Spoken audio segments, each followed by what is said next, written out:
نیوەڕۆتان باش، هیوادارم هەموو لا زۆر تەندروست باش بن، نەخۆش نەبن وەک من.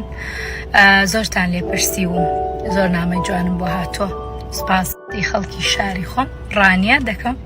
زۆرترین نامەم لە ڕانیەوە بۆ هات کە پرسیاری تەندروستی منیان کرد. زۆر سپاس و هەموو شارەکانی تر بەجددی بەبێ جیاوازی کردن هەر لە کەرکووک و لە زاخۆی دەلال و لە دۆهۆکی ئازیز و لە هەولێری ڕەنگین لە سلێمانی خۆشەویست قەڵازێ کۆیە یەک دنیا نامەی جوانم بۆ هاتەوە. زۆر سپاسانەکەم، زۆر خۆشم ئەوێن. من حەساسەی وەرزیم هەیە و ئەبێ 2 مانگ 3 مانگ جارێک دەرزی حەساسێت لە خۆم بدەم، چونکە تووشی جۆرە هەڵامەتێک مەکاکە هیچ کەس لێم ناگرێتەوە، بەڵام هەموو لوتم و سەرم و هەموو یەگرێ، بۆیە ناچارم دەرزی لە خۆم بم بۆ حەساسێتەکە. هەر ئەوە نەبوو تۆزێک نەساخ بووم. سپاسانەکەم، خۆشمەوێن.